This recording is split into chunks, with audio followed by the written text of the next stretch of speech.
So we do have a quorum at this moment. We have 7, so yeah, with Director Thomas online.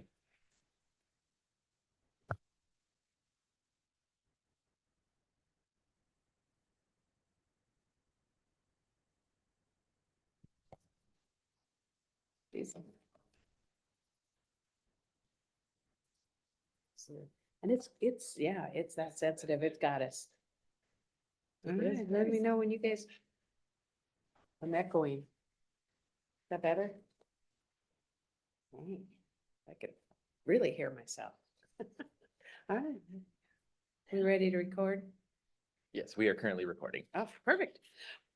Well, good morning. Welcome, everyone. I'm going to call the meeting today of our Policy and Innovation Committee. It is Monday, March 11th, 2024, and I'm thrilled to see everyone here, bright-eyed, bushy-tailed on your first meeting after springing forward. So thank you for being here.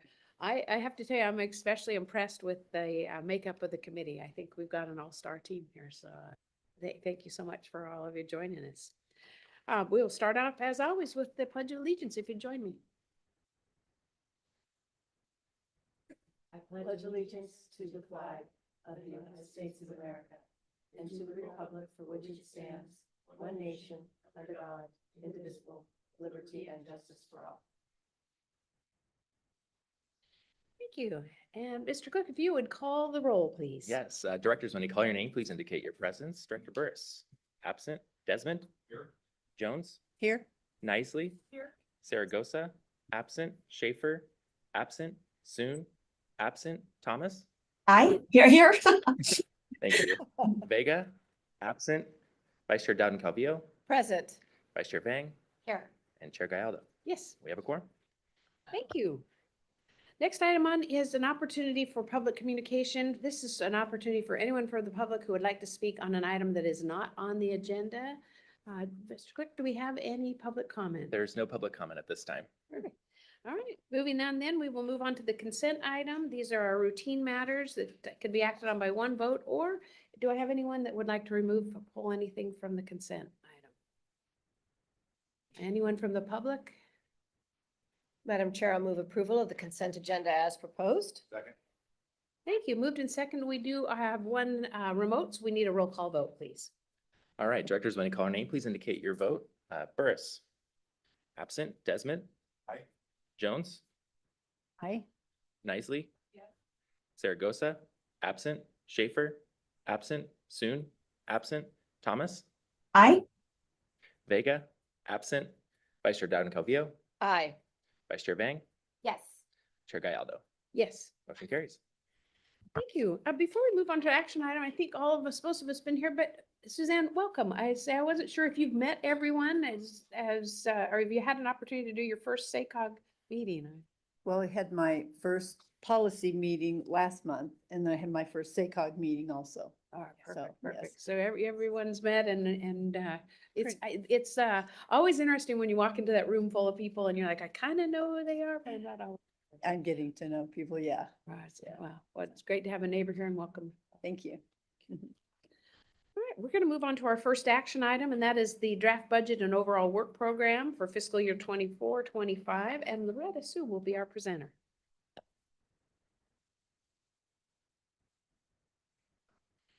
Good morning, Madam Chairs, and good morning, directors. Oops, sorry. Oh, sorry. Give me 1 minute to come back.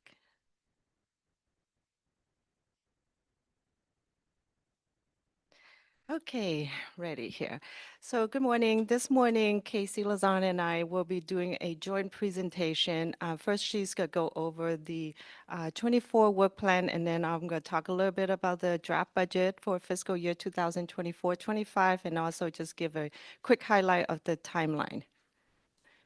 Okay, Casey. All right, great. Thank you, Loretta.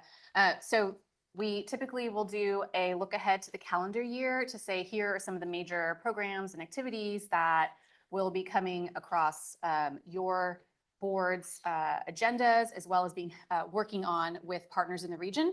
It also happens that the activities that I'm highlighting for you are going to carry forward into 2025. So this is sort of a preview of both. your 2024 calendar year, as well as the activities in the proposed fiscal year 24-25 budget.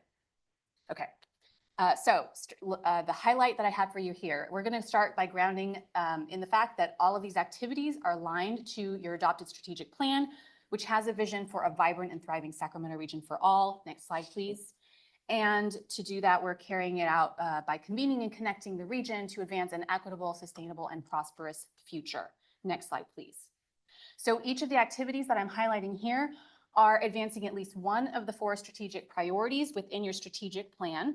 The first priority area is to build vibrant and inclusive places where people can live, work, and play. So the highlights that I have for you here, next slide, please, start with the implementation of the first Engage, Empower, Implement grant program. So the board adopted a framework for that last year. This year, you'll see that a call for projects is going to go out, and then the recommendations will come forward to the board for approval, and we will be able to set the first set of grants out there into the region. Next slide, please. We will also be working, continue working on Green Means Go. So the board did last year award funding for that program. We'll be advocating to the state this year to maintain the funding for that program, looking to lean very heavily on all of you to help with that advocacy in hopes that we can maintain it, then monitor and champion the projects that you awarded. We are also working on a convening of regional stakeholders, including special district partners, to also on a parallel track advance what can the region do together to advance development in these green zones. Next slide, please. And then last one I want to highlight here is continuation of the Race Equity Inclusion Initiative. So activities that you'll get to see will be continuing our offsite board meetings, getting to know the other varied communities in our region, their needs, aspirations, and solutions. We're going to bring forward principles of community engagement that the REI working group is identified to explore how to build that into SACOG's program development and decision-making more comprehensively. And then next slide, please. And then when it comes to the second priority, this is to foster the next generation of mobility solutions, really helping to make it easier, safer, and cleaner for everyone to move through the region, especially our low-income and historically marginalized communities. My project I want to highlight for you here for this year and fiscal year are, next slide, please, the Mobility Zones program. SACOG did receive a federal RAISE planning grant for this program, and we are finally able to kick it off. We are going to begin. This is a 6-county effort. We have partnered with the community-based organization Civic Thread to be the lead on engagement in all 6 counties. So we'll be engaging with communities to co-create solutions to their mobility challenges that they identify. We're very excited about that and look forward to it progressing finally. Next slide, please. My highlight for you under priority 3, which is to modernize the way we pay for transportation infrastructure, meaning finding new ways to pay for transportation infrastructure and make travel more predictable for all drivers. So next slide, please. That one is, well, you've already kicked into full gear on that with the creation of our tolling authority. And this year, you're going to be working on standing it up and advancing that first express lane in the region, which is the YOLO 80 project. At the same time, we are also continuing to work with Caltrans District 3 and our other regional partners on the other pieces of the managed lane network that are in your adopted plan and a vision for the region to implement. Next slide, please. And then finally, we've got our 4th priority, which is to build and maintain a safe, equitable, and resilient transportation system. SACOG's role in that is to help to maintain that system so that we are redesigning and reinvesting in it to better meet the needs of underserved communities and the region's future needs. So some highlighted projects I have for you here, next slide please, are implementation of the regional trails plan. So we are going to be working specifically on how we can help to move some of those priority projects forward.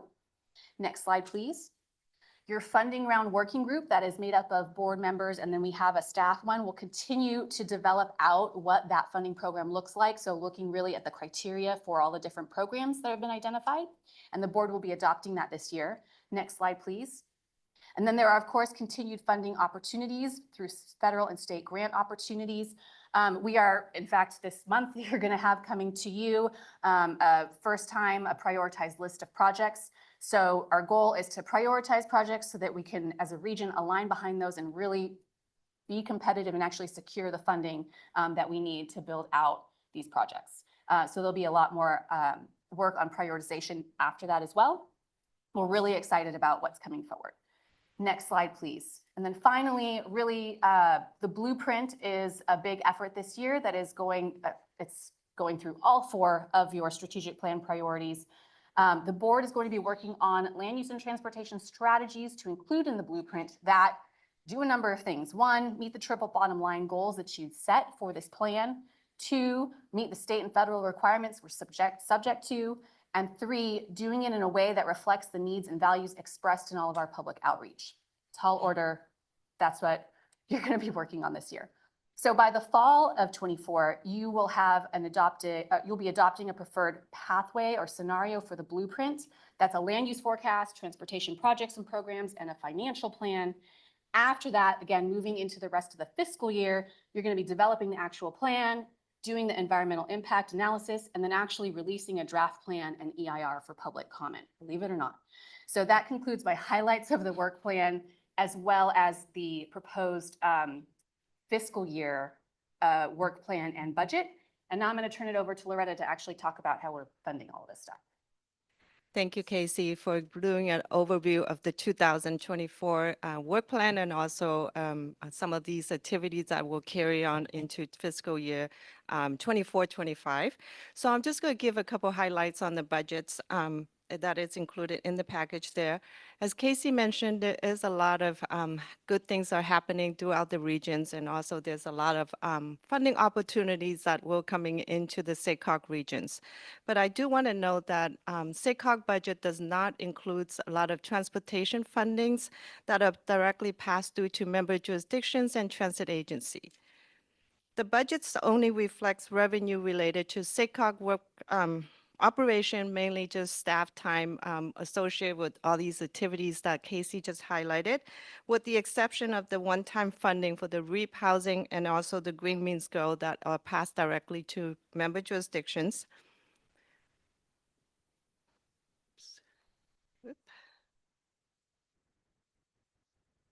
Okay, sorry.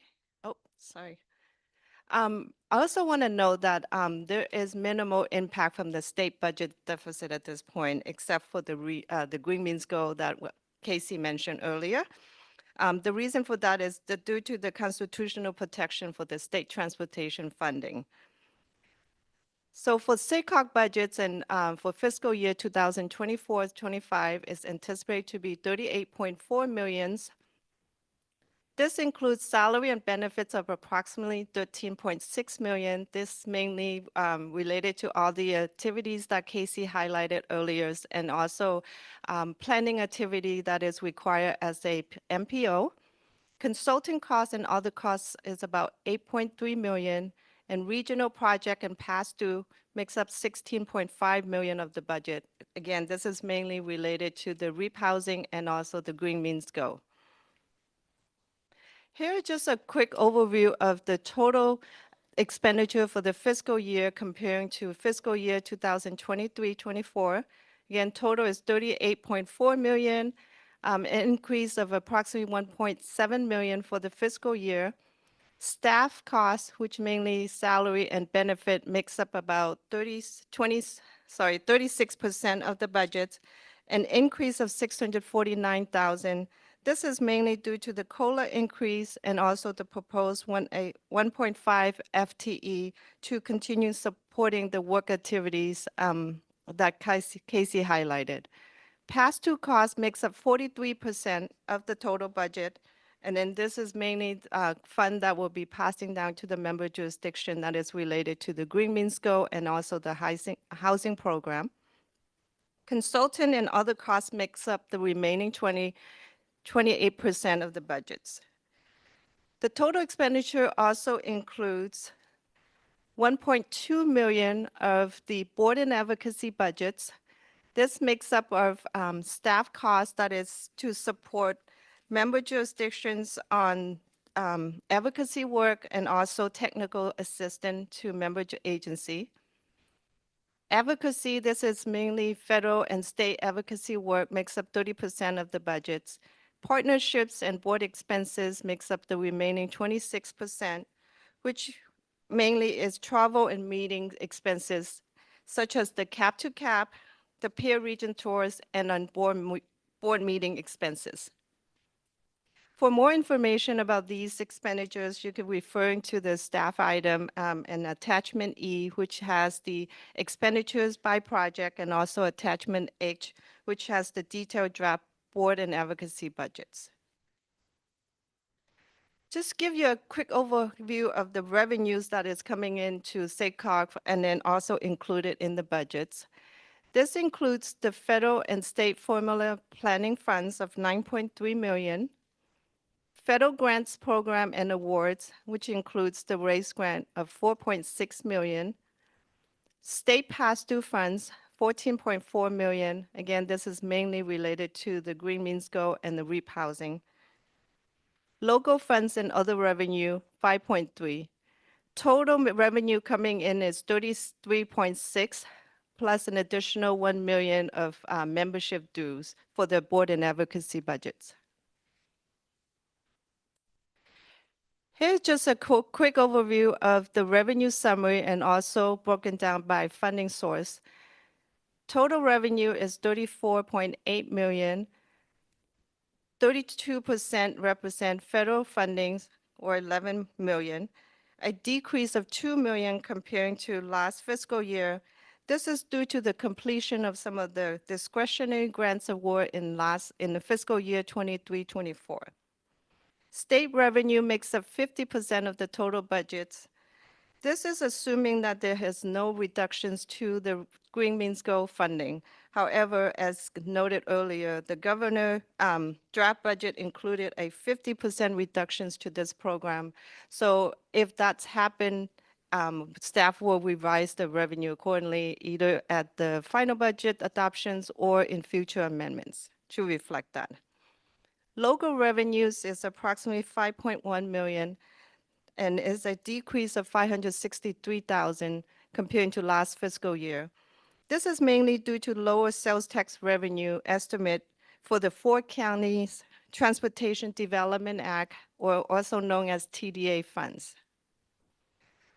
The proposed budget also includes the use of SACOG managed fund for committed project, which includes community design project, RACE grant, and then also some proposed use of the fund balance for Carter operation or the tolling. And also staff is proposing using some of the reserve fund balance to cover some expenses that are carry over from the current fiscal year. This is just a quick overview of the fund balance and what it does based on the staff proposed budgets. So for the fiscal year ending June 2024, total fund balance is estimated to be 22.3 million. This includes 10.4 million of SACOG managed fund, and then also unassigned fund balance of approximately 4.5 million. What staff proposed expenditures and revenue use of managed fund, that will reduce the fund balance down to a total of 18.8 million. This includes a reduction of 2.4 million for the SACOG managed fund. This is mainly using 1.4 million of that for the community design projects and also committed cash match for the RACE grant and also for the EEI program. Additionally, staff is proposing using $1 million of the SACOG managed fund for a loan to Carter operations. And then this is to be, hopefully to be repaid from future revenue from the tolling authorities down in a row. And also staff is proposed using 200,000 of the board and advocacy reserve to cover all the activities that is in that budget. And additionally, 900,000 of unassigned fund balance. This includes saving from 400,000 from the current fiscal year for some of the costs that are due to timing of expenditures. So those costs are deferred into fiscal year 24-25.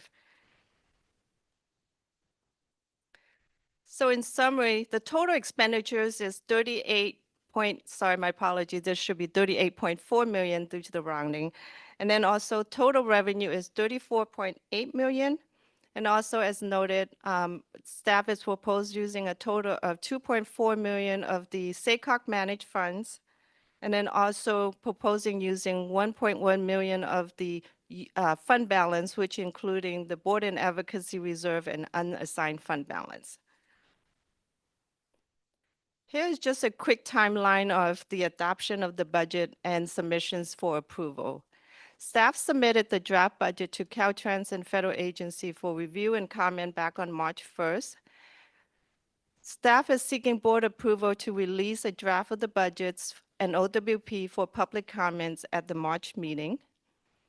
Staff is planning to bring back the final budgets with any comments received from the public or Caltrans for board adoption at the April board meeting, and then also submitted to federal agency and Caltrans for approval to begin incurring expenditures starting July 1st, 2024. With that, this concludes staff presentation, and happy to answer any questions. Thank you. Questions from the committee? I just had a comment, really. Thank you very much for the presentation. I appreciate it very much. And I also respect the fact that perhaps many people review these online, which I do not. I always get a copy. But these numbers were so tiny.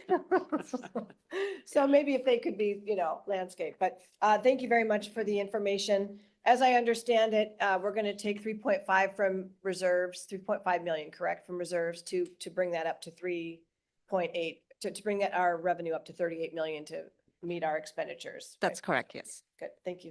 I didn't really have any questions, just that. Any other questions? I am not a question, but a comment, the same thing. I'm a printed person and like to read them. And yes, I do have a magnifying glass, but it would be required to carry with you to read these. So thank you, appreciate that.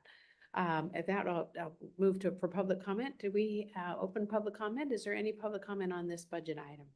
There's no public comment on this item. Thank you. We'll close public comment and I will come back and look for a motion because we need to move a motion to be able to release this. It's actually approval of the draft budget, and so it has been, yeah. So we need a motion on the recommendation of draft budget approval. I'll move adoption of staff's recommendation regarding the draft budget and the overall work program. I'll second. Thank you. Motion and second. If we get a roll call vote, please. All right, directors, when I call your name, please indicate your vote. Director Burris, absent. Desmond? Aye. Jones? Aye. Nisley? Zaragoza, absent. Schaefer, absent. Soon, absent. Thomas? Yes. Vega, absent. Vice Chair Dowden Calvillo? Aye. Vice Chair Bang? Yes. Chair Gallardo? Aye. Motion carries. Thank you. Thank you. That was thorough. Appreciate the thorough presentation. As you can tell by the lack of questions, that helps. All right, we'll move on to item 10. That's our 2025 blueprint, environmental impact report request for proposals. And our presenter will be Zach Miller.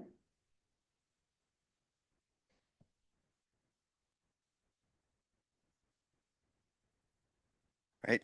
Good morning, members of the board. My name is Zach Miller. I'm the program manager for the 2025 Blueprint. So I'm here today to present and discuss the request for proposal, or RFP, for the Environmental Impact Report, or EIR, for the 2025 Blueprint. So this item was originally presented at the February Policy and Innovation Committee, as well as the Board of Directors meetings. The original staff request was for authorization to release an RFP for EIR services and delegated authority for the executive director to negotiate and execute a contract with a not to exceed budget of $800,000. So the board directed staff to come back through this committee with a fully developed RFP, so the board could directly review and approve said RFP. So the full draft RFP is provided for your review in your packet for this meeting as attachment B. And get into a bit of the schedule here. So the schedule in front of you is that which staff proposes as part of the staff recommended approach. So as you can see here up on the schedule, the need to release the RFP for the EIR as soon as possible is really based upon the planned adoption target date of 2025. So should the board approve the RFP in its March meeting, staff will release the RFP to solicit proposals from qualified consultants or consultant teams in late March of this month. So in early May, we would close the submission window leaving part of May and June to really review submissions, perform interviews, and negotiate the contract. So if we can get a consultant under contract by July, that will enable the consultant to really get started on some of the administrative aspects of the EIR, such as the notice of preparation and the scoping meetings that you can see on your schedule here for 2024. And then additionally, this time period will be used by the consultant to conduct existing conditions work and documentation, which is a fairly substantial part of the environmental impact report. But this does not, the existing conditions, that is, does not require that the final scenario be adopted in order to begin the work. And that's why you see that happening, prior to that October, November final scenario adoption kind of timeframe. Looking at 2025, as you can see, building in the public review period and the response to comment time necessary for an environmental impact report and one of this magnitude, that would only leave the CEQA consultant with about 5 months to complete the environmental impact report analysis and documentations, which is a fairly tight window of time for a project of this magnitude and size. So if the schedule continues to get eroded prior to the issuance of the RFP, we risk some consultants possibly passing on the opportunity just due to the time and staffing constraints that, some of the CEQA consultants that usually go after projects of this size and this type may typically have. So at its February meeting, the board expressed an interest to have additional oversight of the procurement process for the EIR. So staff has identified the following options for that oversight and seek direction from this committee on the options to recommend to the board. So option one is the board approves the full RFP as written and attached in your packet and delegates authority to the executive director for selection of a consultant. So this option is different from what you heard last month in that the board has the opportunity to weigh in on the details of the RFP that are, of course, included in this packet and understand more about the action that's being requested. And this is the option being recommended by staff in order to ensure the most expedient issuance of the RFP and execution of the procurement process. So this, just in the green kind of color coding, this option has the least amount of risk to the schedule. Option number 2, the board chair appoints 2 board members to participate in consultant interviews during the procurement process. So this option would provide more direct role in the process, but may be difficult to potentially coordinate schedules among board members to participate in this process. So there's a little bit of a timing issue potentially there. Then option number 3, the board chair and policy and innovation chair review and approve the staff's consultant recommendation and consultant contract. So this option would allow for the board leadership to have the final review prior to selection of a consultant without requiring time for the larger board to be involved in the entire selection process. And as you can see in the color coding, this is right in between the option 1 and 2 in terms of potential risks to the schedule. So should the board approve the RFP at its March meeting, staff will release the RFP to solicit proposals from qualified consultants or consultant teams for preparation of the environmental impact report for the 2025 blueprint. Staff would then implement the requested board oversight of the procurement process, option 1, 2, or 3. So with that, I'd just like to open it up to any questions that this committee may have. Chair, do you mind if I just kind of add on real quick? And so a couple of things that just also became apparent. We did a lunch between the committees last Thursday, which I think was very helpful. We went back actually and took every question you asked from the February board meeting on the blueprint, and we tried to answer all of those. So number one, I want to be really clear. The EIR will be done on the plan that you as the board approve, right? So back to that schedule that you see in front of you. By the fall, you're going to take Well, this year, you're going to take some actions, but by the fall, you will have completed your actions. You basically will have approved a land use and a transportation scenario that comes through the full board. You approve it, and then the EIR gets done once you have that approval, right? So there is no EIR running parallel, making decisions that are a policy basis. You set the policy. That's the first. And the second, and I appreciate the staff's analysis of this, but just from talking to some of the board members and going through the lunch, that option 2 has some schedule risk. To be clear, Zach, I think the schedule risk is scheduling you all. But I do understand that there's still some interest among the full board about this process and and procuring the consultants. And so I think we could make option 2 work if we got some volunteers who are willing to make their schedules work. Let's put it that way. Is that fair to say? Yep. Yep, that's the schedule Spot on. risk is you're very Yeah. busy people. But I think if you're interested in this, I know I've talked to some of you as well. Perhaps also going to the full board in March in a couple of weeks might make them kind of feel like, oh, great. And we have done this, by the way, this is not unusual.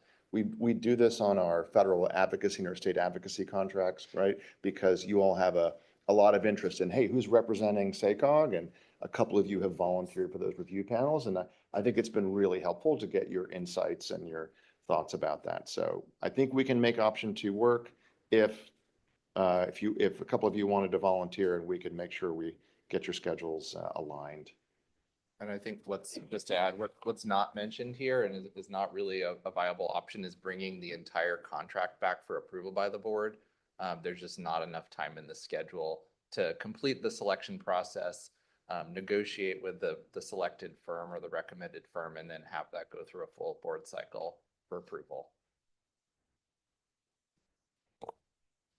Thank you. I'm going to bring it back for questions first. So questions from the committee. Hey, Yeah. Vice Chair Sapp. James, first of all, just thank you so much for just providing that context of how the board will, really be approving and creating the framework for the policy before we even do the consultant piece. So really appreciate that. My question for option number 2, and just thank you to staff for going through all the various options, is that the 2 board members to participate in the interviews, is that 2 participants from the entire board or 2 participants from the Policy Innovation Committee? Well, it could be anybody on the board. I think since the Okay. contract is coming through this committee, I think it makes a lot of sense for those of you on this committee to be involved. Thank you. That was it. Thanks. Thank you. Other questions? Dr. Desmond? Thank you, Madam Chair, and thank you for staff's work on this, and appreciate our conversations, James, about this, and push it away. I think, at the board meeting, there's obviously some concern and some a little anxiety on behalf of some jurisdictions about what this ultimate plan is going to look like.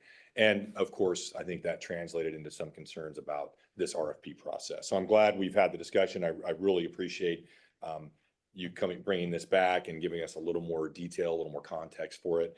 And thank you also for actually sending out the RFP, which I took a look at. And I think I, for one, had a little bit of concern, and I expressed it at Policy and Innovation, and again at the full board meeting, that we just want to make sure the RFP didn't have any, it wasn't going to influence at all the ultimate land use decision. And I'm confident it doesn't. So I'm very happy with approving the RFP.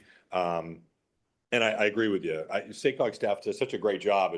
Here's option 1, which is what staff would like. Option 3 is horrible. How about option 2? We'll kind of compromise in the middle. You do a great job of doing that. And I do like door number 2. I think it is a good option.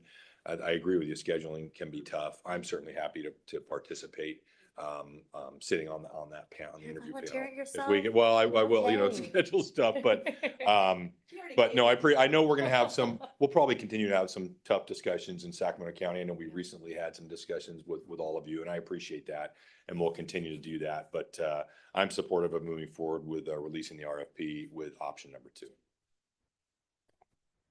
I'll second that motion. Comments, I think. Yes, I just wanted to make a couple comments, and I know we have public comment as well. First of all, I would like to thank staff for providing a copy of the RFP. I did review it. It looks pretty standard based on, my experience with these kinds of things. I think really there was the concern was with regards to, like you said, Supervisor, that perhaps the environmental document would drive the solution, which I don't think is the intent here. This is a pretty standard language. And so I do appreciate that, but because there is that level of just some concern, I think, and because it is not precedent setting, that option number 2 really is the most viable option at this point, because it will ensure that the concerns that the board members have had will be alleviated with the representation on those, during that procurement process. I myself probably cannot volunteer to do that, but I appreciate very much Supervisor being willing to do that. And there may be somebody else on the board, if there's not another person who on the policy committee that's available to make that commitment, because there were, several voices that I heard that had some concerns. So I'm hoping that we would have plenty of options there for folks that would be willing to step forward. So I would be also supportive of that option 2, just to kind of give us that little extra comfort level. And again, it's not a precedent setting event. We've done it before. So, that's really the recommendation I would go with as well. Thank you. Yes, Director Jones. I would support option 2, and I think it might be a wise decision to see if we can get the second board member appointed from the entire board. That would be my preference. Thank you. Any other questions? Chair Gallardo, oh. Director Thomas has her hand raised online. Yes. Thank you. Oh, yeah, I see it there. Director Thomas. Yes, thank you. And I apologize, I can't be with you in person today.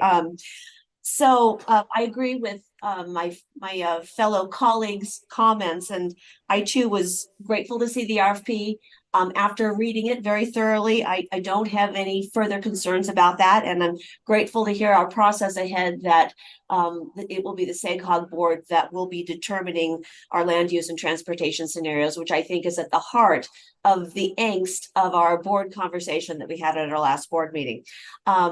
The question I have is a nuts and bolts question as far as a part of the RFP. And I have a question about the need to develop an APS, an alternative planning strategy. It's not something that I'm familiar with. And so just can our staff briefly describe what that is and what it would mean for the region if we had to pull the trigger on an APS if we didn't meet our targets for SB 375? Yeah, definitely. I'll give a very kind of high level overview of that just in the interest of time. So an APS, essentially you have a sustainable community strategy, and that's what the document you would put together as part of the entire blueprint. If you were able to hit your greenhouse gas target, and be able to, argue that you would feasibly be able to implement the plan as well. So an alternative planning strategy is kind of the flip side of that. So essentially it is the document that you would have to put together if you do not think you can feasibly meet your greenhouse gas target. You would still need to create this APS, the document that shows how you could potentially meet the target, but then describe why you don't think it's feasible to meet said target. And what's really at risk here is what you've heard multiple times, and we distributed in we will be distributing to the entire board, but we distributed in committees last week as well, was that the SES funding sheet, essentially the funding sources that are at risk if you do not hit your greenhouse gas target. And so essentially we've looked over the past 4 years or so, and correct me if I'm wrong here, but I think over the past 4 years, this region has received $500 million, an estimate of $500 million in funding that would be directly at risk if we did not hit our greenhouse gas reduction target and had to do an APS. And this APS is developed concurrently through this process. It's not that if we don't meet it, then you have to develop an APS, but it's a concurrent path. Yes. Right? If I may elaborate on that, Director Thomas. So I'm going to separate out the environmental process from the policy process. Right. In the policy process, which is governed by a number of state and federal regulations, including SB 375, right? So in SB 375, as Zach said, if you don't think you can meet your target in the SCS, you have to create an APS. Practically speaking, we are developing an APS as we go, because you still have a timeline at the end, right? That you have to meet statutorily. So and we'll be getting into that with the discussion scenario, we're trying to put forth what it would look like to hit the target. And then you, as the policy board, will decide if that feels feasible enough. If not, right, you have to ultimately make a decision if you think you can have an SCS meet the target or not. Okay, And if it's a no, you have to also adopt an APS. And the APS is not subject to CEQA in its own right, right? It is not required to be analyzed under CEQA unless, and this is per the statute, unless you want to allow for the CEQA streamlining For the permitting, options okay. that are associated with an APS. And so Got it. that is why staff has put that into the EIR if you want to avail yourself of that. Okay, yeah, which makes sense then, okay. okay. All right, so I can see how in the development of the choice of a consultant, there are so many moving parts to this that requires specialty, skills that will be key. So, all right, thank you for explaining that. I appreciate it. That's my question for now.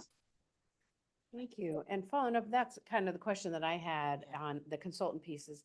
How many consultants are out there that are qualified and to do this work? And then what's the screening process for us?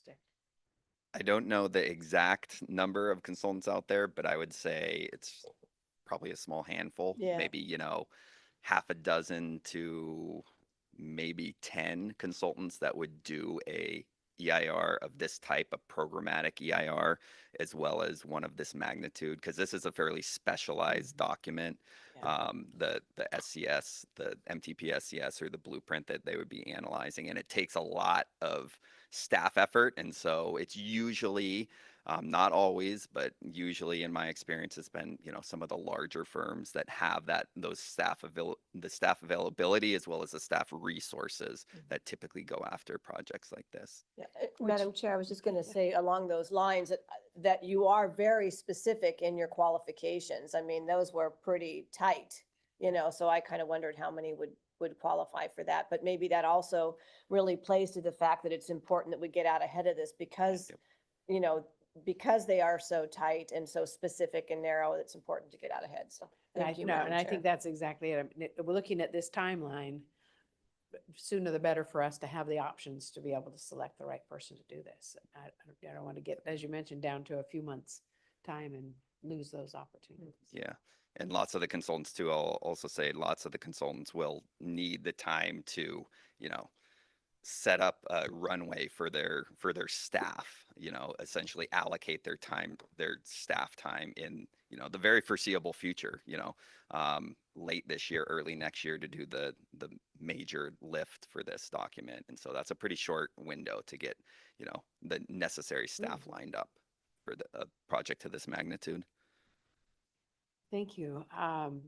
Any other questions before I open up? Madam Chair, there was a question about the scoring criteria. Yes. And so in the RFP itself, we've already established the scoring criteria and the weighting. The one factor that we're still waiting on is the establishment of a disadvantaged business enterprise goal. That's something, because this is federally funded and we are governed by Caltrans, we actually have to we work collaboratively with Caltrans to establish the specific goal for this specific set of consultants, so that the percentage of the DBE goal will be set separately based on our conversations with Caltrans, but otherwise the scoring criteria is all straightforward and set out there. And that's our standard practice. All of our RFPs, we let the consultants know how we weight things so that they can factor that into how they prepare their proposals. Which is pretty standard. Thank you. I appreciate that. Recognizing from our committee meeting, I think that from the board meeting, I think the board as a whole is looking to this committee to do this for them. So, which is why it's coming back through this, and also recognizing the logistics of getting this full committee together. I also support option 2. I think that's a reasonable approach, and I'd be happy to serve with Director Desmond. Thank you, Madam Chair. That's why we're making the big. So just for the record, the motion technically is to have the board chair approve, but we see that there's 2 people who've raised their hands. So the board chair has flexibility ultimately in who to choose. All right. Well, and before we continue on with that, I'm going to open it up for public comment, and then we'll bring it back to the board. So at this time, do we have any public comment on this? There's no public comment for this item. Oh, wow. Wow. Okay. All right, well then I'll bring it back and look for a motion from the board. There was a motion from the, Supervisor Desmond. Would you restate your motion, please? Move approval to release the RFP and to proceed with option number 2, consisting of 2 members of the Policy and Innovation Committee. Thank Oh, you. And then You second. and your second. Yeah, all right. I think there was I heard from Board Member Jones, I think she had also, just wanted to make sure we're on the same I page. know, I wasn't sure if there were motions I or we think just. She has just suggested, I don't know, that one person be from the policy committee and one person Okay. be from the larger board. I'm happy to do either or, but just wanted to make sure if that was okay with Member Jones, because I know she had mentioned that. Well, our board, Gallardo would like to be on it, so I'm good with that. I think though, at the end of the day, though, the option is to provide that authority to the chair to make the appointment. And so I think that we could certainly support our colleagues and when this item comes before the board, we can certainly indicate that it would be, I will be happy to say that I would be very supportive of having our 2 colleagues on the policy committee participate, if that's the pleasure of the chairman. But ultimately, it would be his responsibility to make that appointment, but we could certainly make a strong recommendation. Volunteers. Great, I'll second that. All right, we have a motion and a second. If we could get a roll call vote, please. All right, directors, when I call your name, please indicate your vote. Director Burris, absent. Desmond? Aye. Jones? Aye. Nicely? Zaragoza, absent. Schaefer, absent. Soon, absent. Thomas? Aye. Thank you. Vega, absent. Vice Chair Dowden Calvillo. Aye. Vice Chair Bang. Yes. Chair Gallardo. Aye. Motion carries. Thank you. Chair Gallardo, can I, just to I don't want to further load more information on that last item, but Zach was just saying in terms of the funding risk, right? We talked a little bit about the APS. So you now just approved to release the RFP. EIR moves along. We'll hopefully get consultants. We'll have board members on the procurement. In the parallel track, you all are going to be next month looking at a discussion scenario. So that is one scenario, land use transportation, where we're asking ourselves, what would it take to reach the greenhouse gas target, right?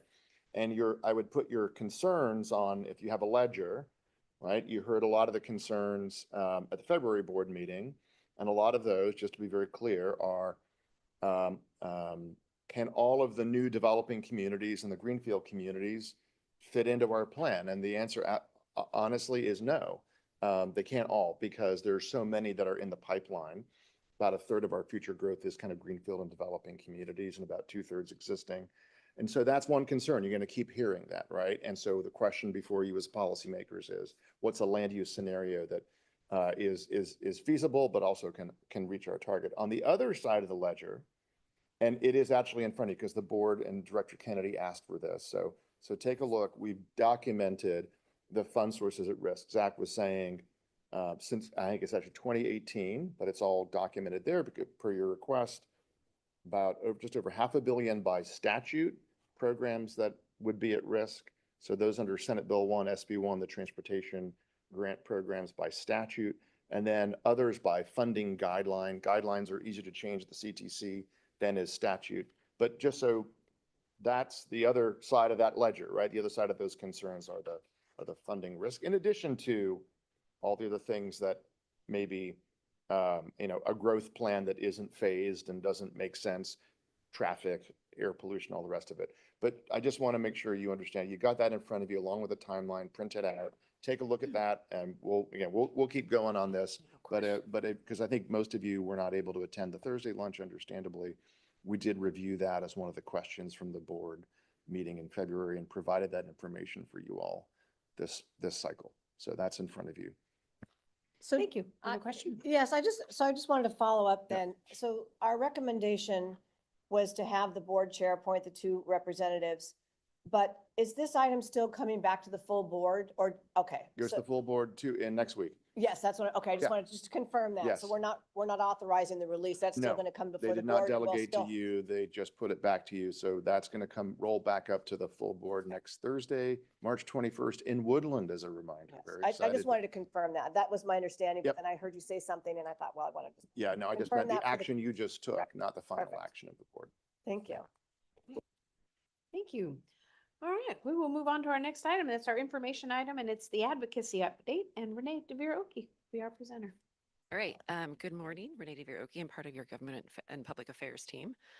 So this is an information item on what's happening both in DC as well as across the street. Our state lobbyists are here today in person to give a presentation, but before I hand it over to Chris and Kiana, I wanted to do a quick federal update. So on the federal side, I wanted to call your attention to Attachment A. This is put together by Capital Transportation Consulting and Pavlicek and Associates. There's a few updates since we last posted. So on the fiscal year 2024 budget, or the year that runs through this September, on Saturday, 6 bills were signed. So that funds are several independent agencies, including transportation. March 22nd is the next deadline for 24 programs, and that will be funding the other 70% of the federal government.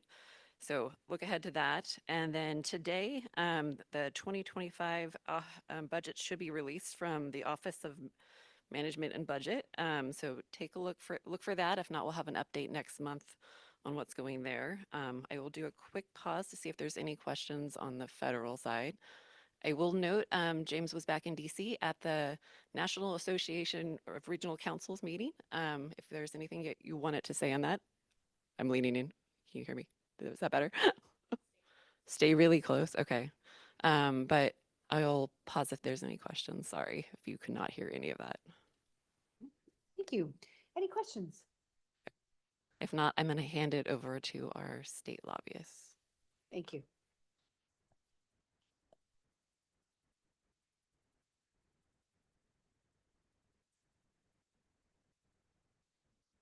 Hey, good morning, everyone. Chris Lee with Politico Group. Very nice to make the 4-block commute over to SACOG from 11th Street and be here in person, I think for the first time this year at least. We have a few slides today that we'll run through, but really wanted to just provide a state advocacy update focused largely on budget, REAP 2.0, and what we're doing on that issue. Next slide, please. Or actually, I can advance it because I'm here in person. Great. So budget updates and advocacy, we're going to talk a little bit about the Senate leadership change and the knock-on changes to committees that happened largely in all of the policy areas that SACOG cares most about. And then we're going to talk a little bit about some of the themes that we're seeing in legislation introduced for 2024. So as you all saw, February 20th, I believe the LAO put out a new revenue projection, now up to a $73 billion deficit. That's about a $15 billion increase compared to how the LAO calculated the governor's budget deficit. So looking across kind of the budget window, 2022, 23 to 24, 25, $24 billion of revenue estimates lower than what the administration is projecting. And so in that revised update, the LAO put forth some additional potential options for addressing the budget. And there is about $16 billion in remaining one-time and temporary spending. So this is a great chart that I just pulled straight from the LAO report. And so this is for the current fiscal year, the 24-25 budget year, and then budget plus one, 25-26. These are all the areas that still have remaining one-time general fund spending that was approved over the last couple of years when we were seeing these huge surpluses. So you can see there's about $6.5 billion in the current year, $4 billion and $5 billion in the out year. So zooming in a little bit on what's out there in housing, and you'll notice that this 22-23 fiscal year isn't even on the chart. But we all know our friends at HCD sometimes take a little while to put funding out. And so there is actually in the housing and homelessness space, $340 million in 22-23 funding, infill infrastructure, farm worker housing, veterans housing and homelessness prevention program, and then taking that $1.6 billion of remaining housing funding in those current year through budget plus one. This is a summary of what's included in there. So the vast majority of that funding is the Homeless Housing Assistance and Prevention Program, and I think we'd probably all agree that that is a very high priority for local jurisdictions as well as the state. But there are a lot of other smaller housing programs where I think if we look at REAP 2.0, if we look at how far along you are in the process in terms of getting projects that are actually going to get these infill areas primed for development and see units in relatively short order, I think there's a policy conversation to be had about some of the other items on this chart here. What is the highest priority for the limited and shrinking amount of general fund that's available for housing and homelessness programs? Just a reminder of where we're at in the process. We are in the first round of legislative budget hearings. So the Senate was initially going to hear this item much later in April, but it got moved up to this Thursday's hearing, March 14th. We can chat a little bit about what we're going to do on that. And then on the Assembly side, the REAP 2.0 item, Green Means Go, will be heard on April 9th. This is the initial round of review, as you saw from that slide from the LAO. I'm expecting that we're going to have an ugly May revision, right? It's going to be hard for the governor to not put additional cuts on the table based on those revised revenue estimates. Although there have been some spots of better revenue news in recent weeks in terms of some of the withholdings and things like that. So we'll see what the scope of the problem is, but all signs point to a pretty difficult May revision. And then finally, the deadlines for actual budget adoption, June 15th. And if we follow the precedent of the last few years, we'll see lots of tweaks to the budget bill, lots of trailer bills, really trailing through the summer and fall. So budget advocacy, what are we doing? So SACOG put its budget letter out very quickly compared to some of your colleagues around the state, but we've now been joined by the Southern California Association of Governments, who is also out there really quickly. Kiana and I represent the Merced County Association of Governments. They're weighing in, and we're seeing more and more regions, building out their advocacy efforts on this. We know there's been a lot of jurisdictional outreach from members of this board and your legislative members. We also took the projects that have been funded across the SACOG region, broke those down by legislative districts, and using the great data, especially on the capital projects that your staff have developed, have been educating members about the very localized specific projects that are at risk and what does that mean for housing units, what does it mean for SACOG's greenhouse gas emission reduction goals. Also been having a lot of conversation with other groups. We were briefing the California Transportation Commission on the YOLO 80 project, and there's a lot of interest in how does housing and land use and all of those things play into broader efforts to mitigate vehicle miles traveled. And so used those meetings as an opening to reach out to some of the stakeholders there about this program. I think the important thing and the very difficult thing is, given the overall budget picture, developing a solution is not going to be as simple as saying, just don't cut this. I think we are going to have to look at other funding sources, non-general fund funding sources if possible. And that's a much stickier conversation because obviously other interest groups in the housing space have their preferred programs, and we're looking at a growing deficit. And so I think we're optimistic that there are some potential good opportunities here, but it's going to be something where it's a tough conversation with CalCog, with other regions around the state, with other interest groups that are involved in the budget process. And then we'll just talk a little bit. There was one little change here in the makeup of the subcommittees. Senator Caballero, who used to chair the Governance and Finance Committee, was made Appropriations Chair, and so she's no longer sitting on Senate Budget Sub 4. So Lola Smallwood Cuevas from Southern California is now the third member. So you can see the SACOG jurisdiction is represented by our Republican members on both of these two subcommittees. And so we've been in close discussions with both of their staffs. It's a great opportunity to have them ask questions during the subcommittee hearings and point out issues that we'd like to see the Department of Finance and the administration address. With that, I'll turn it over to Kiana to talk a little bit about the key leadership and committee changes, unless James looks like he might want to stop for questions. Can we go back to the last slide, Chris? I just want to pause here. So some of you have had emails from me. Some of you got an email from me earlier this morning. Some of you haven't yet, but are about to get paper copy handouts here. And this is the reason. Every assembly member and senator is important, but Assemblymember Patterson and Senator Neela, very important. If you prefer hard copies of the email, some of you haven't gotten it, but you will be getting it. We've got hard copies here. But this outreach is really essential.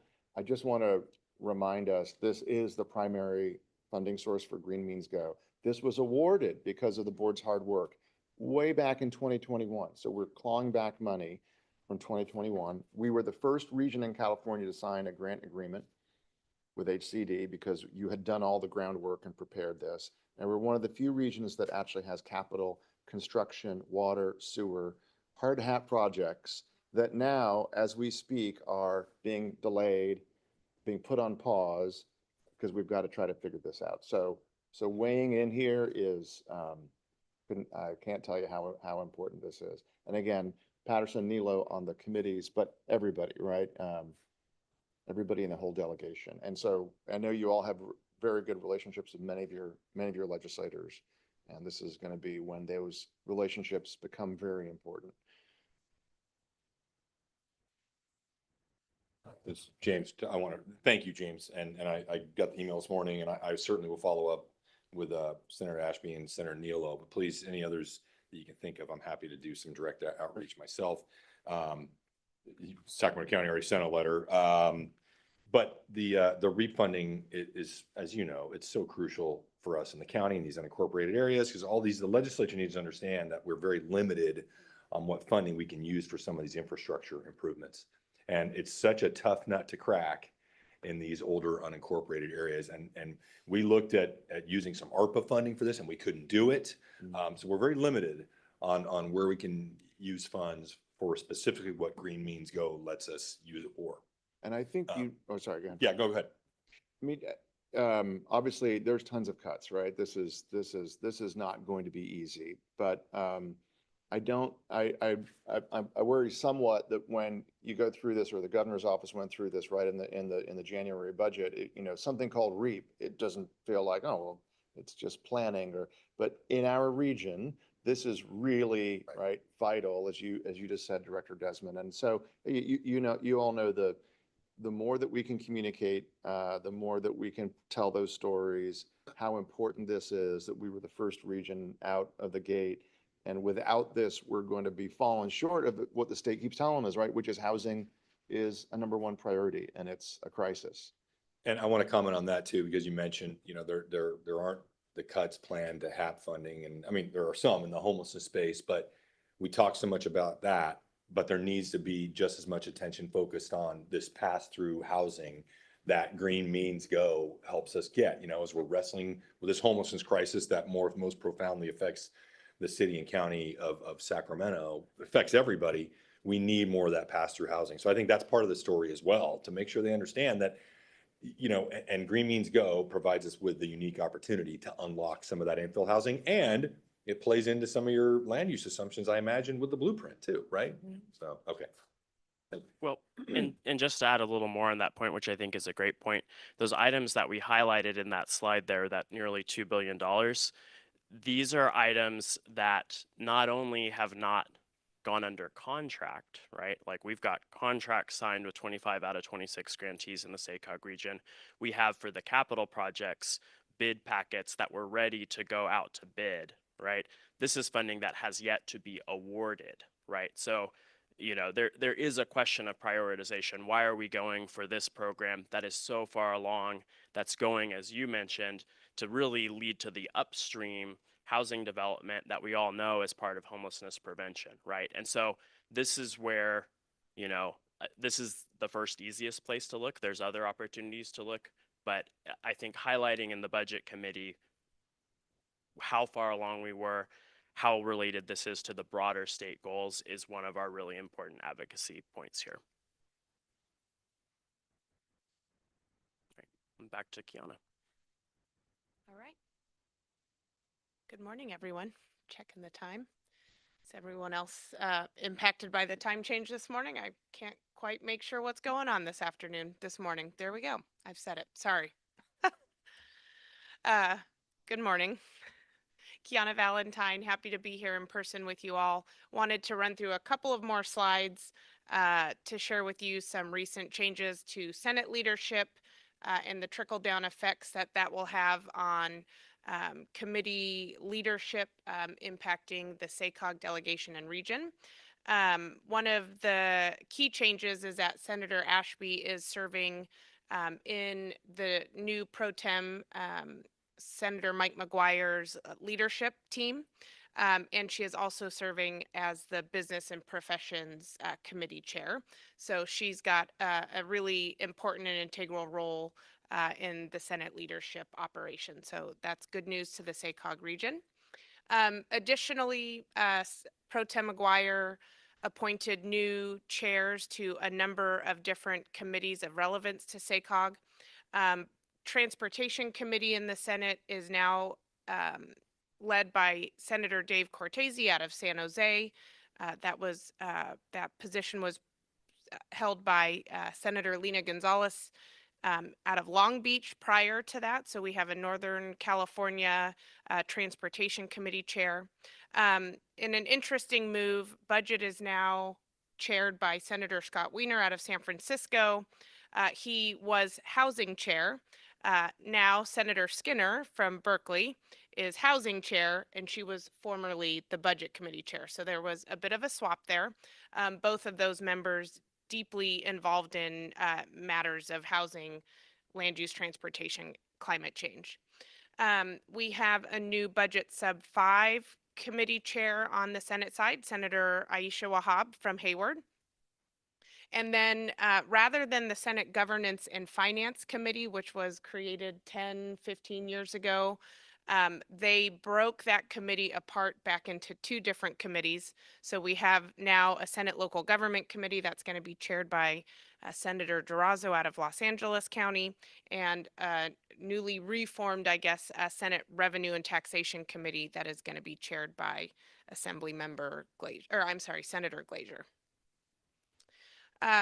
Chris and I spent several hours poring over the thousands of bills that was introduced into the 2024 legislative session, paying attention to the larger political apparatus with the March primary last week, and sort of what this is all sort of spelling out in terms of themes for 2024. And we wanted to share a couple of thoughts on bonds, because there's been a lot of attention on the role of various infrastructure bonds, both last year and now this year. Importantly, Proposition 1, which is the governor's championed proposition related to behavioral health services and housing, is too close to call as of this morning. So 50.4% yes, but there is still 2.7 million remaining ballots to be counted. So we're unclear the fate of that bond. And as I think we are to do as observers and participants in the legislative process, we're going to start thinking, what does that mean for all of the other bonds that we're considering? And some of the observations I think about what's going on with Prop 1 is sort of twofold. Are voters nervous about making financial commitments, even through bonding, during economic uncertain times, high inflation, all of these things, budget deficit? Are voters really interested in doing one or more bonds this year? But then also the Prop 1 bond was really long, I think almost 70 pages in length, and was very confusing to a lot of folks. I don't know about you. I had lots of family members saying, what is this really doing? Any recommendations, thoughts?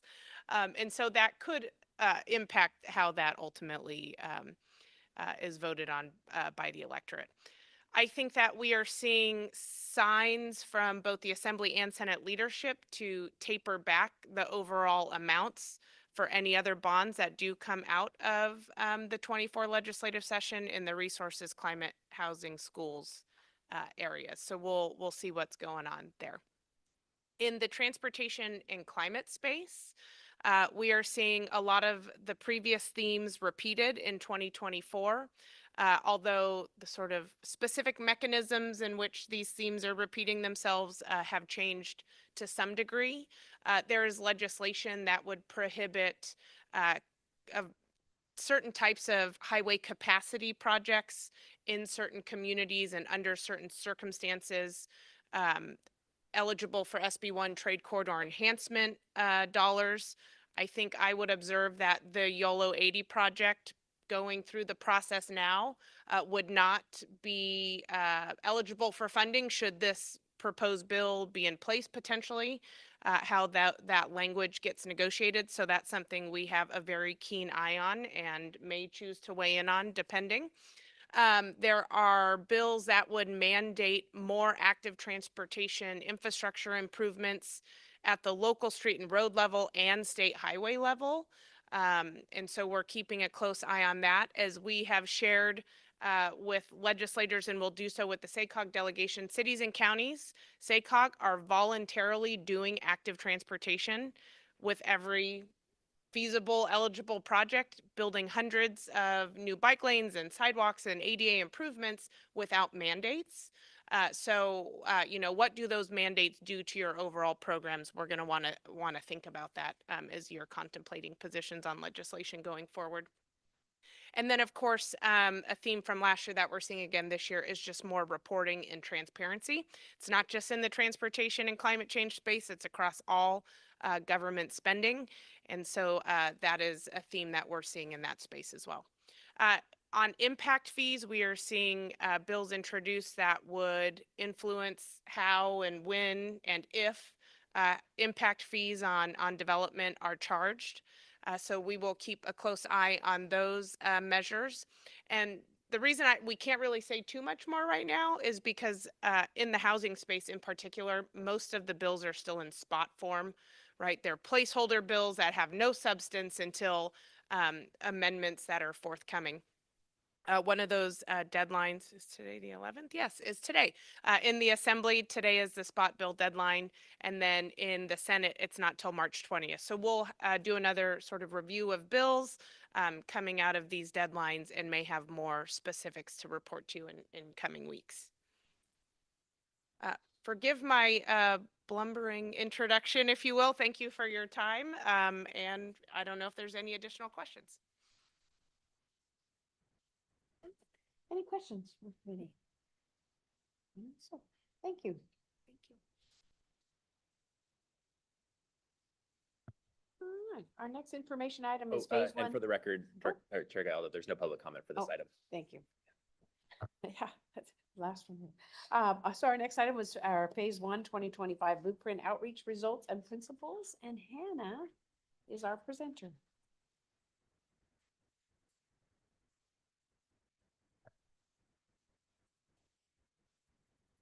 All right. Good morning, members of the board. So I wanted to tee up this presentation that Hannah Schuden, my colleague, will be giving you here today. So just giving you a brief reminder of where we've been and some of the steps that have been taken thus far as it relates to the 2025 blueprint. So the plan really began to be shaped through decisions made by the board all the way back in 2022, which included the adoption of growth projections for the plan. So this included growth projections for 2035, which is the year by which we measure our greenhouse gas target, and then by 2050, growth projections for 2050, which is the horizon year of the blueprint. Then also, obviously, I'm sure you remember the adoption of the triple bottom line framework, or the 3 strategic goals centered around equity, economy, and environment, the 3 E's. So the triple bottom line framework was really adopted to establish a strong foundation for the plan and from which the plan can build. So the plan will really be guided by this triple bottom line policy framework, which will shape the analysis, board discussions, and recommendations throughout the development of the blueprint. Can you remind me when that was adopted, the triple? It was in 2022. I don't know the exact date, Okay. though. Do you remember, Casey? Okay. Thank you, sorry. Yeah. So then in 2023, I'll go into a few of the main efforts that staff has undertaken last year. So in 2023, we really concentrated on what we called the Pathways effort, and this is really a tool to compare a wide range of different futures for the region. So this was really a tool to help the board better understand how the land use and transportation decisions that we make affect our future and the ability of our region to achieve our regional goals, as well as the greenhouse gas goals oriented around that triple bottom line framework that I had mentioned. And then finally, throughout 2023, SACOG staff led extensive outreach and engagement efforts, which you'll hear about today from Hannah. So with that, I'd like to pass it along to Hannah. And then at the end of the presentation, I'll be getting into some more details related to the schedule of the actual blueprint moving forward.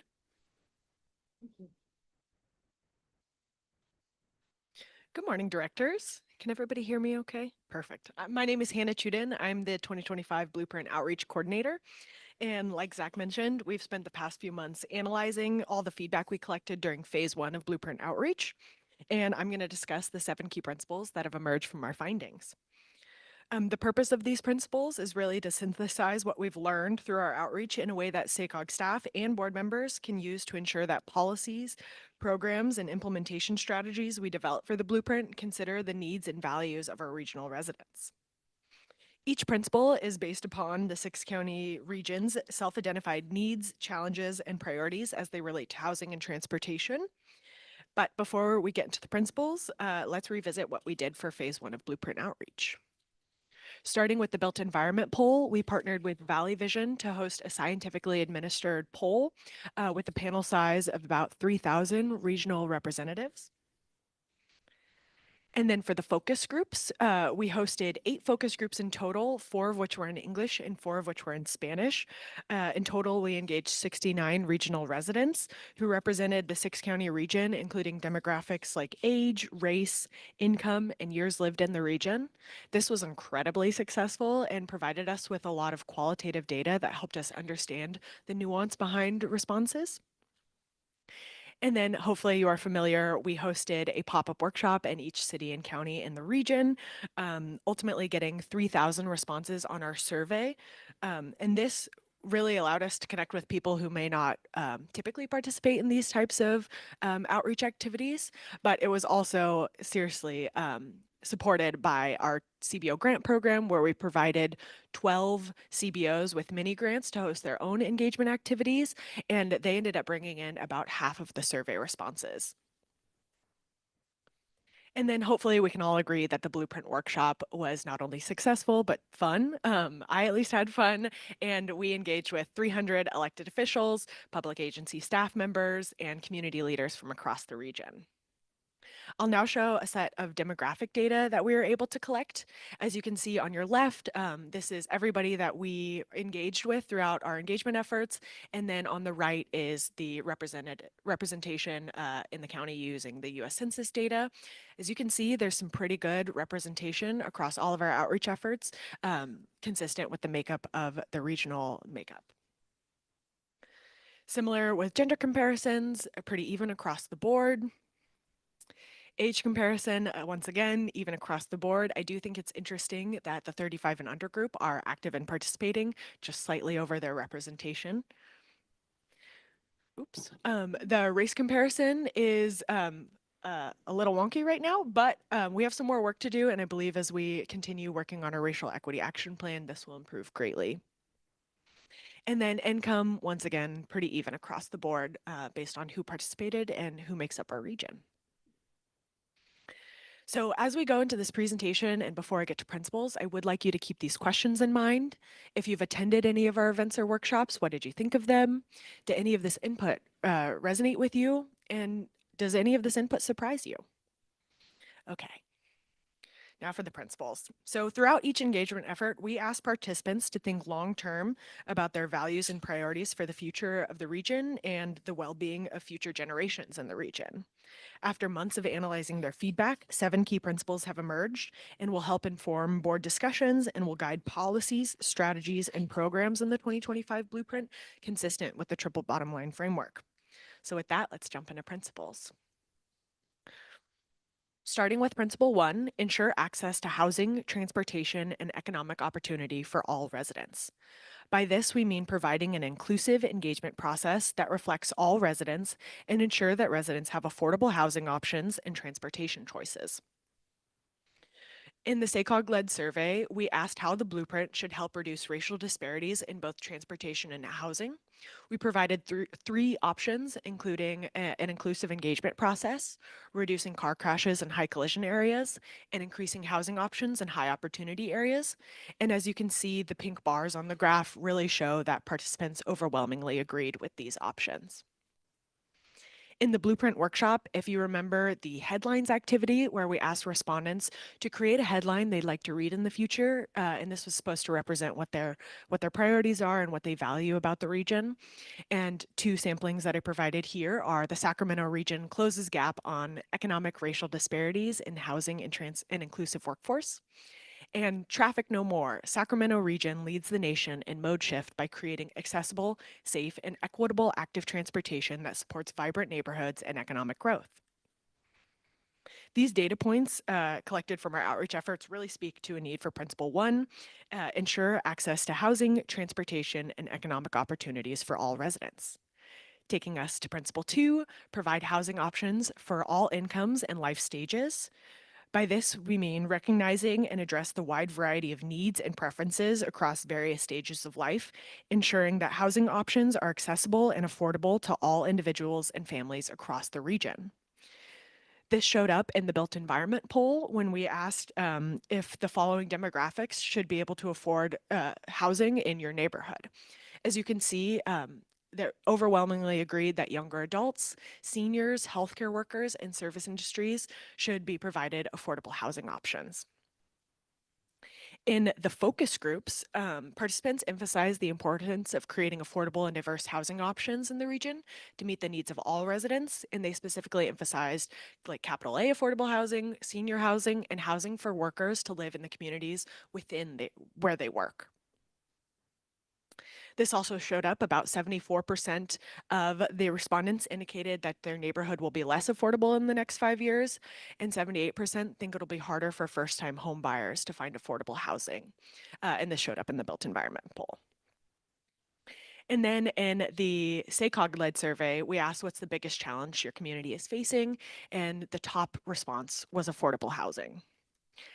Even though this is a transportation plan, housing is absolutely top of mind for our residents. And this is just a sampling of the data that we collected that supports Principle 2, provide housing options for all incomes and life stages.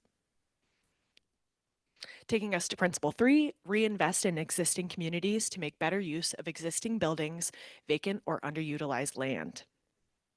And by this, we mean reducing the need for new construction through adaptive reuse of underutilized buildings and vacant lots in existing communities to revitalize neighborhoods, increase housing supply, and create lively and dynamic environments.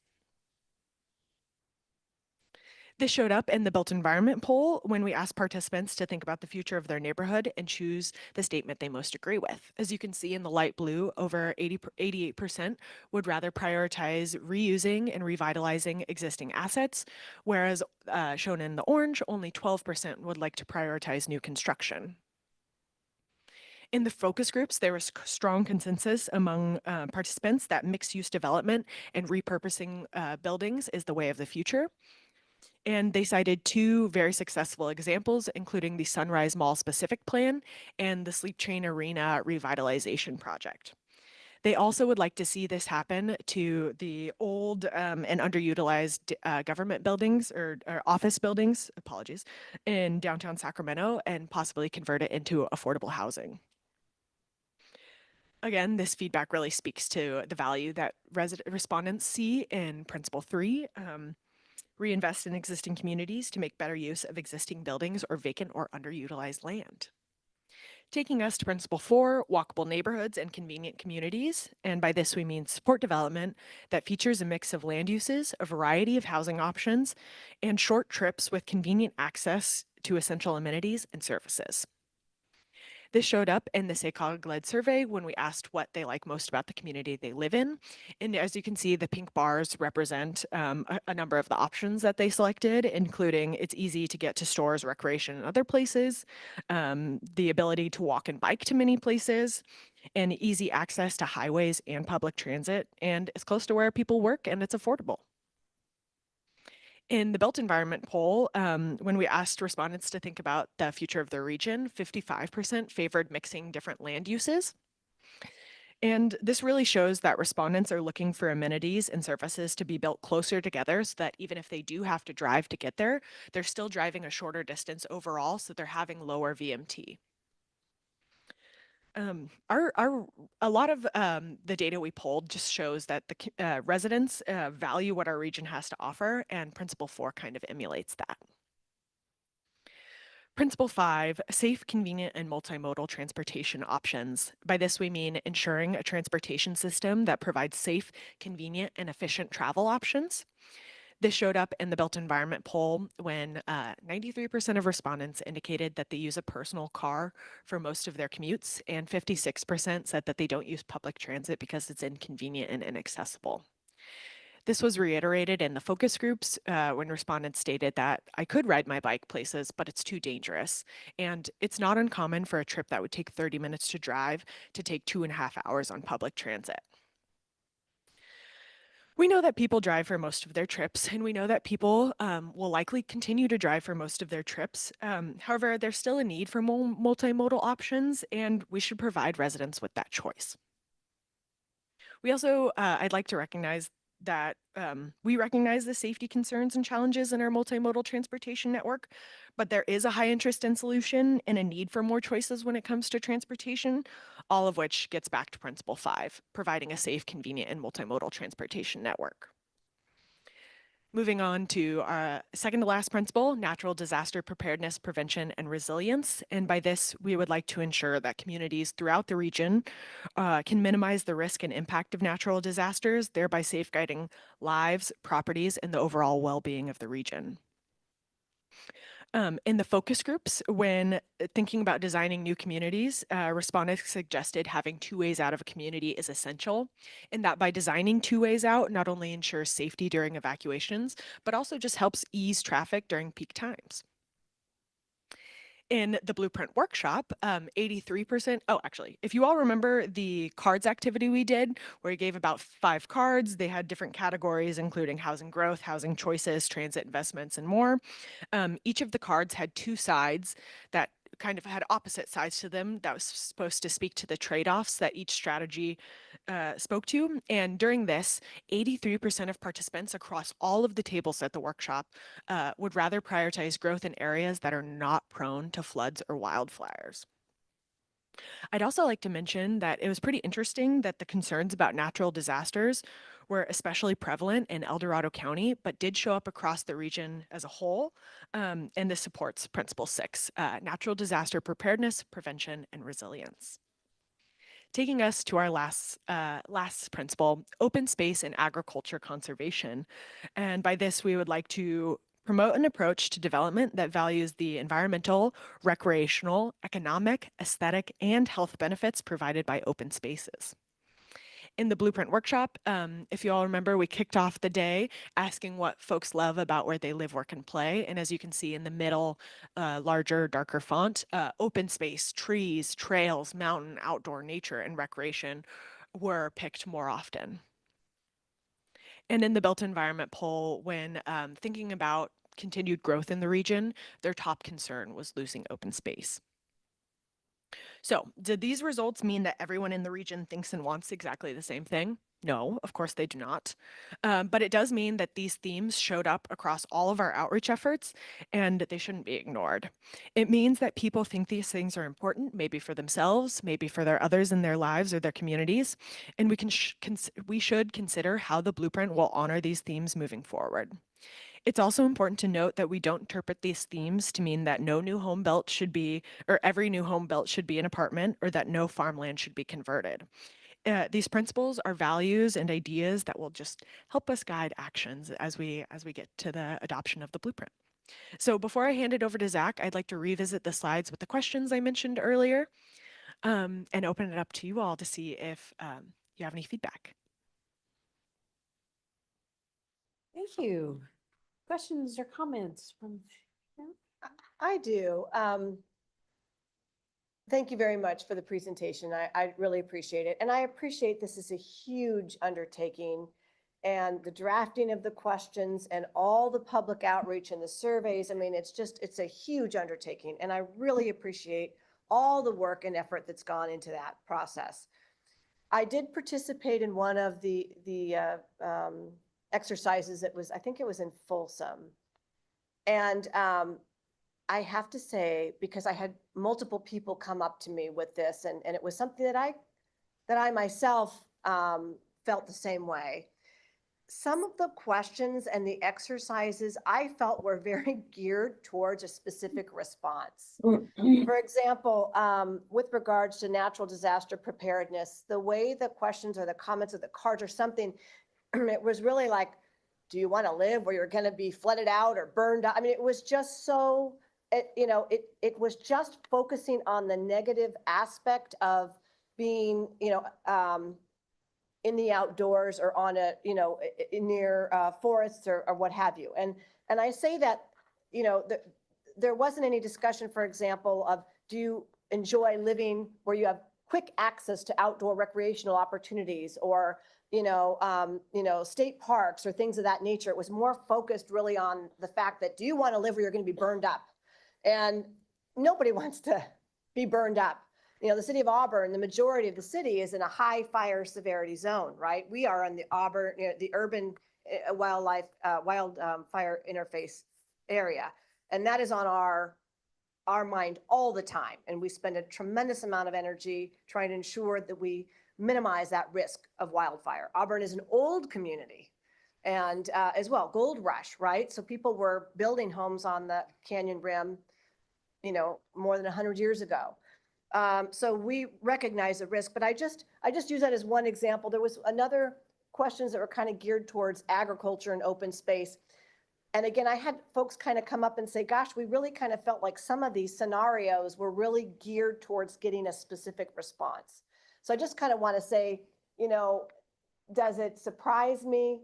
Not really, because I could see that, being driven a little bit. And again, I also appreciate the fact that this is a huge undertaking and you've got to have some kind of question and so I'm not trying to make any specific allegation. I'm just saying that I observed that, and I know that several people came up to me specifically and said that they kind of felt like they were being driven to a specific kind of response. But so I'm glad I at least had the opportunity to say that because people, I wanted to convey that. So thank you. I appreciate that. And something that I think moving forward when we do develop stuff like this again, we'll be trying to partner with our CBOs earlier on to try to help us get that like QA/QC to make sure that the questions we're asking are as unbiased as possible. And then also to make sure it's understandable to the public and we're not using technical jargon. So I'll make a note of that and continue trying to improve that. And if you have any other suggestions for how to improve upon the questions that we're asking, I would really appreciate it. And the other thing was that I found our table, we did, it was like we had specific cards that we could choose and we found ourselves kind of creating our own card. And so I do appreciate, and I can't remember if the option to create your own card was there, or if we just made it. It was honestly- there. It was there. Okay. So thank you for that piece, because in many of the instances, we found that that was the most appropriate for us to create our own card. Others may not have felt like, they might have felt like they had to pick a card, sometimes, especially members of the public that are just kind of in this process and, okay, well, this is a card, one of these cards must be the right card, but so thank you for making, I couldn't remember if it was an option if we just did it, because what we certainly did. So thank you for that piece of it. So. Absolutely. Dr. Dankovich, very much appreciate that kind of feedback. And I heard something similar too out of the Folsom workshop. I mean, and remember here, as Hannah was saying at the top of this, we have a survey that we've done, right? Which we've had more surveys than we've ever had back ever on any of these long range plan updates. We had the focus groups, we had the poll. And what we do try to do, because you can, there are some things, and you all know this from reading polls, right? And looking at public opinion, there are some things that contradict, right? Yes. Among the public, right? There are other things that sort of say, I want everything, right? I want it all. And so part of what we, as you know, we do try to do is sometimes try to provide choices, right? Or trade-offs. And even in the polling, right? Would you rather have a large lot house further out with a longer drive? Would you rather have a small, right? We try to sort of have those trade-offs, but there's a lot of really good information because I think, again, we've done so many forms of input, and even the survey, if you saw that, I mean, one of the things I'm thinking about the survey, right, is among many, you see walkable communities, but you also see short drives, right? So it's not like, I think what you're hearing from people is like, I love being able to walk. I know I won't be able to do that for all my trips. I also like being able to have a short drive and have stuff right near me. So I'm not in my car for an hour for everything, right? And we've tried to reflect that. It was, I know, challenging for the staff to come up with these kind of a short set of themes. But sometimes those trade-offs are, whether they, the workshop, again, appreciate your feedback. But in other, I think it is sort of, it's really insightful to try to get at some of these things that you can't have, one thing and the other. So let's try to see where the public is on trade-offs. We as electeds deal with that every day. Yeah. I think I could look around this table and see that happen, and I appreciate that we did have so many different opportunities to get that input with the surveys and the polls. I also went to the farmer's market. We had folks there at a table and was able to listen to what, dialogue that came out of that. And so I do appreciate that, but I just wanted, and I only went to one of the workshops, so I can't speak to all of them being that way, but I just wanted to get that on the record. Since you were asking specifically, I felt that I needed to take the opportunity to convey that. Thank you. Oh, yep. Dr. Thomas, we see your hand. Well, thank you so much. Let me lower my hand. Thank you very much for this presentation. I also really appreciated all the survey results in our board packet today. I found them fascinating. I read it, all of them. And you asked in your initial questions if any of the input surprised us. I think I was surprised that where we are, going as a region and where we are potentially going with this blueprint, there's a contrast between that and where our residents are right now. I found it interesting in our vast surveys, and I applaud the robust outreach. I think 3,000 surveys from Valley Vision and 3,000 from the pop-ups. That's a significant and admirable response, but that most of our residents prefer and aspire to living in single-family homes. That the vast majority of respondents use their car most of the time, 93%, and you've articulated perhaps why. The study also states that there is a small but consistent portion of residents that use public transportation, but there are improvements can be made to encourage people to change their behavior, and that while transit and other modes are not frequently used, they are still part of a livable future. And I understand the strict demands and aspirational goals of SB 375. I also know that the blueprint process and the MTP is not up for litigation, and that as a SACOG board, we will be having robust discussions about the selection of our preferred land use and transportation scenarios, and I really look forward to that. I also have great confidence that the collective wisdom of the SACOG board will be able to have those conversations productively. This is a very engaged board. But I do find it interesting that the surveys have shown that where our region is potentially going to conflict with where we need to go with blueprint. I also just need to articulate that going forward, we will need to be realistic about the transportation limitations in SACOG's rural regions. And in looking at our 7 principles here, I don't disagree with any of them, but I do have concerns about how many of them will translate to the rural portions of the SACOG region. And I think we're going to need to be very, very clear that we cannot apply a one-size-fits-all in this process going forward. So anyway, I thank you for the engagement, for the results in our board packet, and I look forward to really digging into this as we move forward. So thank you. Thank you, Director Thomas. I just for my thing that when we were at Folsom in particular, that something similar I noticed is we're all here representing our own jurisdictions. At our table, there were really diverse groups, which was great, But if we're there representing and kind of come up with an answer, we have really different, certainly what's happening in El Dorado County is different than what's happening in Sacramento City. So I think that was the challenge that I saw is how do we come to a collective agreement because we're representing communities that are really, really different. And I think also just since this time and now, we've all seen a change in our community since COVID. Outdoor dining. That wasn't that big of a deal. And now it's a huge, everybody wants to have outdoor dining. Remote work, not nearly as many people were remote working. So I think there might be some opportunities to see what kind of adjustments have happened since that time. Because I think we have some changes that have occurred that will be reflected here soon.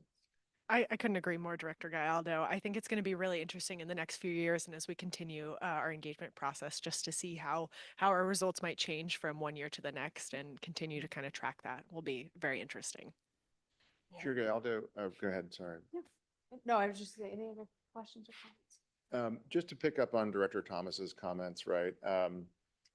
I mean, there is no scenario in which any one-size-fits-all solution is going to work in our region. If you've noticed the incredible diversity of our region, and I think sometimes a big plan like this can be sort of boiled down to we need to get fewer vehicle miles traveled and more public transportation. You all ask the obvious questions like that's not necessarily working great in my community, or that's going to look different for me, right?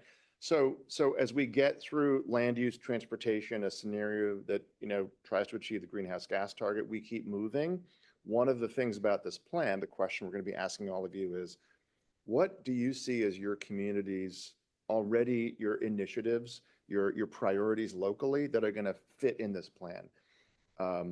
What kind of commitments and actually help from SACOG and the state and the feds can you show up in the plan, right?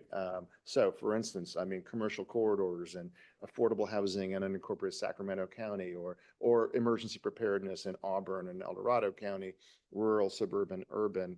And I think what we'd like to try to do, and I've just kicked off trying to meet with every city manager and county executive over this calendar year. And that's one of the questions that we're asking is, what does it look like for your jurisdiction to show up in this plan? How do we make this a regional plan that everybody owns?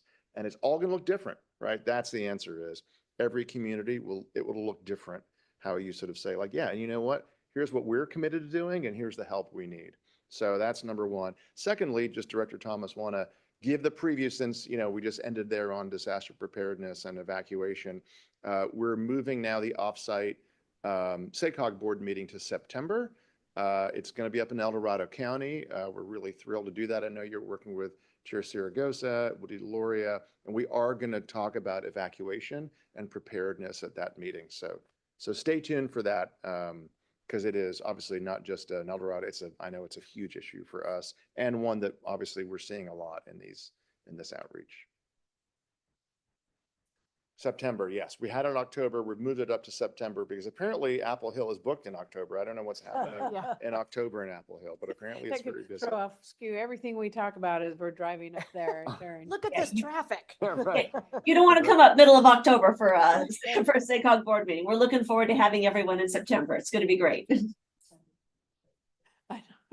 We'll expect pies to come with that. All right. Well, thank you. Appreciate that. Any public comment on this item? We do have one written public comment. Would you like me to read to the record now? Thank you. Okay, it's from Stephen Schweigert. Honorable Directors, polling by Valley Vision consistently shows that natural areas and trails are the #1 amenities that residents say contribute the quality of life in our region and that they want our region to invest in. Instead, we continue to sprawl and consume nearby nature with low density, expensive housing types. We need a blueprint that invests in existing communities where blight and vacant lots mar our urban fabric and beg for development. With workforce housing that creates vitality, and while your data shows that there is demand for less expensive attached product, developers show an appalling lack of innovation and failing to produce at said scale. Blueprint needs to be strengthened and an innovative idea is to add Greenprint, sorry. An innovative idea is to add Greenprint to complement the blueprint that identifies and protects the rich natural resources of our region, allows residents to enjoy and value them, and attracts visitors to strengthen our community. A coalition of land trusts, wildlife agencies, and environmental groups want to work on this green print and help protect the biodiversity of our area and speak up for nature. We will be coordinating with SACOG staff and would welcome an opportunity to make a presentation to your committee and would also welcome your participation and support. Thank you. That concludes the public comment. Chair, there's actually a second half to the presentation. So I know you've heard a lot from Zach, but we've got a little bit more information that he just wanted to share with you as well. It's much less than half too. So I'll just be going over the schedule here. So you know what's coming up in the foreseeable future. So, and then Chair Gallardo, I wanted to also note about your work from home or remote work comment. That's something we're actively tracking. We have multiple data sources that we can rely on and we look to, including surveys, big data sources, so on and so forth. So we're developing that. That kind of the percentage of people that we will assume will be working from home in the future. So that's something we're actively tracking and we'll incorporate into the blueprint. So getting into where we're going with the blueprint. So the first information item that will be coming to you in April will be the discussion scenario that James had mentioned earlier. So this is essentially your first look at a single set of land use as well as transportation assumptions.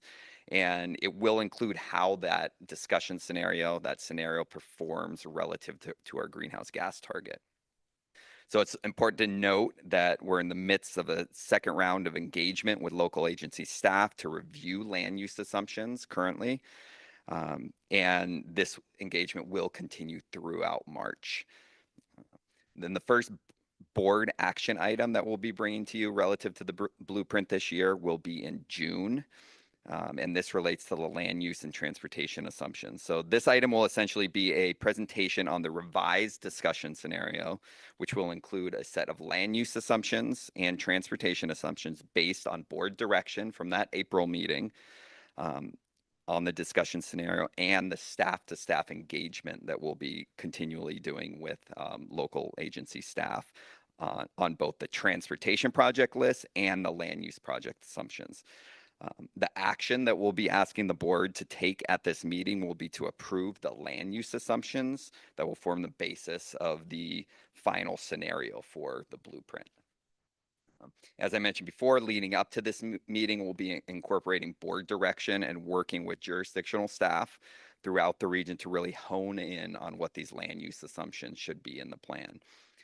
And it's very important to get the land use locked in this time frame because these assumptions will help inform the transportation projects included in the plan that will subsequently, following that June date, be refined and incorporated into that final scenario. And then, as you can see up on the schedule here, in September, we'll be bringing you a presentation on the draft final scenario. And then finally, October, November timeframe, we will be asking the board to take action to adopt the final scenario. From that point on, we can really get into the drafting of the plan as well as the environmental impact report. So I'd be happy to answer any questions you have regarding the schedule.